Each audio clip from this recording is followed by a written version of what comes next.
నమస్తే అండి. నమస్తే. అబ్బాయి గారు, ఏంటి పరిస్థితి? ఇప్పుడు చంద్రబాబు గారు వచ్చి ఒక సంవత్సరం దాకా అవుతుంది, మీరు చూస్తూనే వచ్చారు కదా. చేస్తున్నారా రైతు భరోసా వేస్తానని అంటున్నాడు. రేపు ఆగస్టు 15కేమో రేపు పథకాలు 3వ తారీఖు వచ్చింది అనుకుంటున్నారు. 3వ తారీఖు అంటున్నారు మళ్ళీ. పర్లేదంటే రైతు భరోసా ఇంకా ఎవరు వచ్చారు? మోడీ గారి పడుతుంది అంటున్నారు కదండి. వచ్చింది ఓకే, రైతు భరోసా కాకుండా మిగతా 5 సంక్షేమాలు ఉన్నాయి కదా. ఇదేంది తాతలకే అవలకే పింఛనాకి ఇచ్చింది, ఇంకేమి ఇచ్చాడు? దీపం పథకం ఇచ్చాడు కదండి. దీపం, గ్యాస్ దీపాలు ఇచ్చారు. అది ఎవరికి ఇచ్చాడు? అది అందరికి పడుతున్నాయి అంటున్నారు కదా, రావట్లేదా? కొంతమందికి వస్తున్నాయి, కొంతమంది రావట్లేదు. ఓకే, ఇంకా అమ్మఒడి సంగతి మరి? అమ్మఒడి పడింది కదా, వాళ్ళు ఇచ్చారు. మనం అన్ని వచ్చినాయి, ఇంకా కొన్ని రావాల్సి వచ్చింది. వాళ్ళు ఇచ్చారు. మరి ఇంకా డబ్బులు వస్తున్నాయా? ఇంట్లో మహిళలు ఉంటారు కదా, 18 సంవత్సరాలు నిన్న వాళ్ళు ఇస్తున్నారు. ఎత్తి 18 మైలు కేకులు తాతలకు అవ్వలకే పింఛన్ ఇస్తున్నారు. ఇంకేమి ఇవ్వట్లేదు. అంటే జగన్ గారు కొంచెం రాష్ట్రాన్ని అవకతవకలు చేసిపోయారు. కొంచెం రాష్ట్రం జగన్ పొలంలో లాక్కున్నాడు కదా, అందుకని వేయలేదు.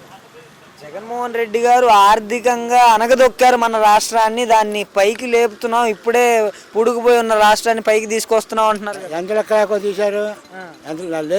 పూడిపోయింది కదా, ఎంత లెక్క లేకొచ్చాడు చంద్రబాబు. అమరావతిని పరుగులెత్తిస్తున్నారు కదా. కొట్టు ఇంకా కొట్టు నువ్వు కొట్టు ఇంకా కాదండి, అమరావతిని రాజధాని చేస్తాం, మేము పూర్తి చేస్తాం, మా అధికారంలో పోలవరాన్ని కూడా పూర్తి చేస్తాం. ఆ పొలంలో తీసుకెళ్ళి అందరు కొట్టు ఇంకా అక్కడికి ఎట్లా కొట్టుకెళ్తాం అంటే అక్కడ రాజధానిలోనే ఎంత పొలం అది? అంటే అక్కడ నీళ్ళు వస్తాయంటారు రాజధానిలోకి. మరి జగన్ గారి సంగతి ఏంటంటారు? మరి జగన్మోహన్ రెడ్డి గారిని ఆయన పర్యటించడానికి కూడా నెల్లూరు వెళ్తుంటే కూడా అడ్డుకున్నారు కదా. జగన్మోహన్ రెడ్డి గారు భయపడి ఆగిపోయినట్టున్నారు కదా. భయపడేదేముందా? ఏదో చేస్తుంటే భయపడికి ఏం చేస్తారు? నేను కొడతానంటాను, భయపడవా? వైసీపీ వాళ్ళకంతా భయం పట్టుకుంది. రెడ్ బుక్ చూసి జనాలు ఆటలు కొన్నాళ్ళు భయపడుతున్నారు అంతా. అసలుకి రెడ్ ఎర్ర రంగుని చూస్తేనే భయపడుతున్నారు అంటున్నారు కదండి. కళ్ళతో లోపల దిగుతున్నారు.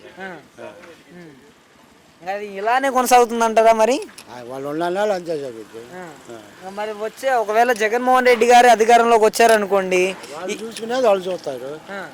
వాళ్ళు ఊరుకోరా? నువ్వు చేసినప్పుడు నేను కొట్టాలని ఉండదా? చేసిన దానికి ప్రతి దానికి లెక్కింపులు ఉంటాయి అంటారు. ప్రభుత్వం అయితే అంత మంచిగా లేదంటారా? అనుకోవడం లేదు.